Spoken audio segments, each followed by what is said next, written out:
Ok, la última cátedra para esta semana se concentra en teorías del lenguaje humano. A ver.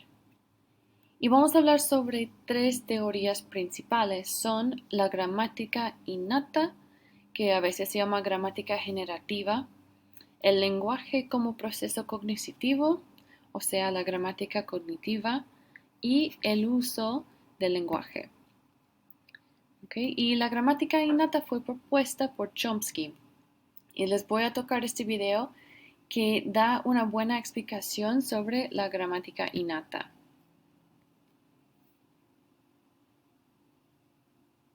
Aquí vamos a hablar de la hipótesis innatista sobre la adquisición del lenguaje humano. Algo tan simple como atar un zapato no es tan simple. Es algo que nos tienen que enseñar. Y por ejemplo, si vives con gente que toca el piano o la guitarra, no quiere decir que vas a poder tocar ninguno de los dos. Al igual que aprender a leer o a multiplicar, todas estas cosas son actividades que nos enseñan a hacer. Pero ¿cómo hemos aprendido la lengua? ¿Nos la enseñaron de la misma manera? Pues no. Y si pensamos en ello, nos damos cuenta de que los bebés, que son los que tienen que adquirir el lenguaje, no son muy listos. De hecho, no les vamos a enseñar ni a multiplicar, ni a restar, ni a atar un zapato. Y sin embargo, los niños parecen aprender su lengua de manera automática, de manera totalmente natural. Aprenden la lengua que se habla en su entorno, sin estudiar nada. Parecen auténticas esponjas. En este sentido, aprender una lengua para el bebé es como aprender a caminar. Forma parte de su desarrollo normal. Esta realidad nos invita a pensar más en lo que queremos decir con la frase aprender una lengua, al menos cuando hablamos de los bebés. Es útil en este sentido distinguir entre dos términos, aprender y adquirir.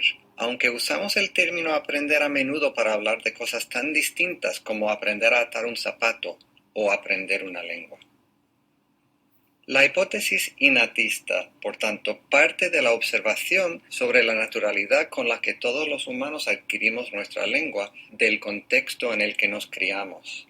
Otra manera de expresar esto es que la hipótesis innatista ve la adquisición del lenguaje como un instinto humano. Bueno, para terminar, hay que notar que aunque todo el mundo reconoce que los humanos nacen preparados para adquirir el lenguaje, hay mucho debate sobre cómo entender y cómo explicar esta capacidad. Es decir, los mecanismos que explican la facultad humana del lenguaje siguen siendo una fuente importante de investigación.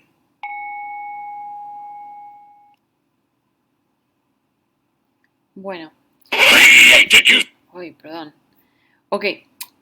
Parte de la razón por la cual Chomsky creía en una gramática innata es que observaba que los niños adquirían más lenguaje que escuchaban, y eso lo llamó pobreza del estímulo, es decir, podían crear con la lengua y hacer generalizaciones con la gramática sin tener que escuchar cada palabra y frase posible.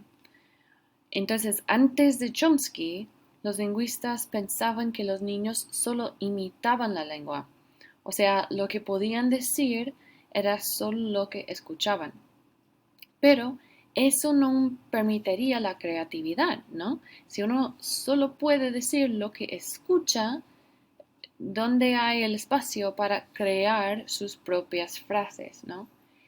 Entonces, y sabemos, claro, que un rasgo del lenguaje humano clave es que podemos crear con la lengua. Así que Chomsky propuso que no es que solo imitamos, es que tenemos una gramática innata en nuestros cerebros que nos permite aprender una lengua. Pero no todos estaban de acuerdo con Chomsky. Chomsky pensaba que hay un área en el cerebro, como dije, que está dedicado al aprendizaje de lenguas. Pero otras personas notaron que hay ciertas estrategias de aprendizaje que se usan para adquirir información sobre el mundo que también se emplean en el uso del lenguaje. Y lo que notaron es que cuando estamos aprendiendo algo, sea una lengua u otra cosa, usamos patrones. y esos patrones no son distintos para la adquisición de una lengua.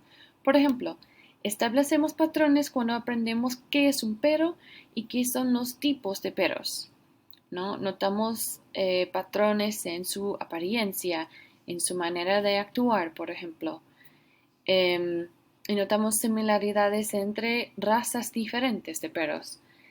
También cuando aprendemos a hablar, notamos patrones entre los diferentes tipos de conjugación. Por ejemplo, noto que cada uso de pretérito en primera persona con los verbos AR terminan E, ¿no? Aunque tal vez un niño no puede comunicar todo eso, no puede hablar sobre la metalingüística, nota patrones y así adquiere la lengua.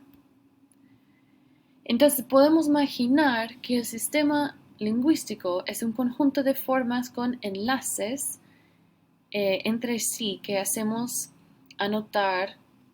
que hacemos nosotros en nuestras mentes al notar los patrones en la lengua, ¿no? El modelo de conexionismo conceptualiza la lengua así.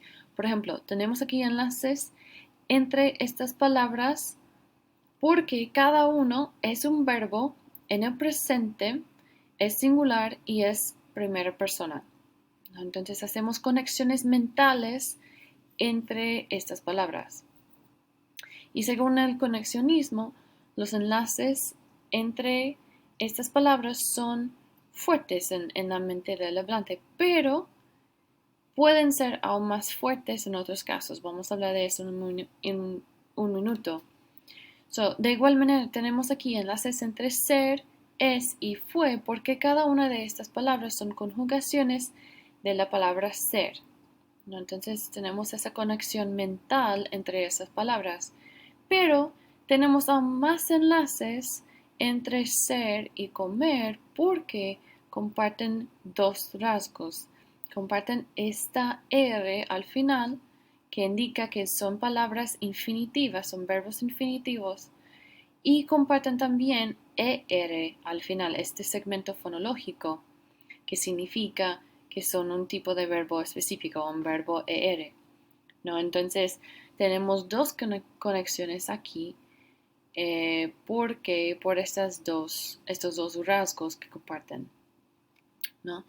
Y según conexionismo, las conexiones más fuertes o activadas en la mente son las conexiones más comunes, o sea, sí, y sin embargo, todas las conexiones se pueden usar, aunque una conexión sea débil, se puede usar porque los humanos crean con la lengua humana es creativa, así que no estamos limitados a estas conexiones fuertes porque podemos crear, podemos inventar con la lengua. Otra perspectiva, la última que vamos a discutir hoy, del análisis lingüístico se concentra en el uso de lengua. Los lingüistas que enfoquen en el uso pretenden describir cómo se usa el lenguaje. Y como parte de ese trabajo, describen las formas que se usan, el contenido, o sea, el concepto que asociamos con una forma y la función de esa forma. Por ejemplo, si tomamos la forma rojo, ¿no? La palabra rojo, vemos que esta es la forma, ¿no? Y el contenido es el color que imaginamos al leer o al escuchar la palabra rojo. Y la función de esta palabra, esta forma, es adjetivo. Es un adjetivo dentro de una frase, ¿no? Algunas formas tienen múltiples funciones. Por ejemplo, la palabra ayuda puede ser un sustantivo, por ejemplo, tú me das mucha ayuda, o puede ser un mandato, ¿no? Ayúdame, ayuda a tu mamá, lo que sea. Entonces es la misma forma, ayuda, pero tiene funciones diferentes. Y parte del campo de sociolingüística es el estudio de la variación en el uso de formas o en sus funciones. Y vamos a hablar más sobre eso en el futuro, pero por ahora solo quiero decir que la variación lingüística se guía por factores lingüísticos y factores extralingüísticos, y hablaremos más de eso otro día.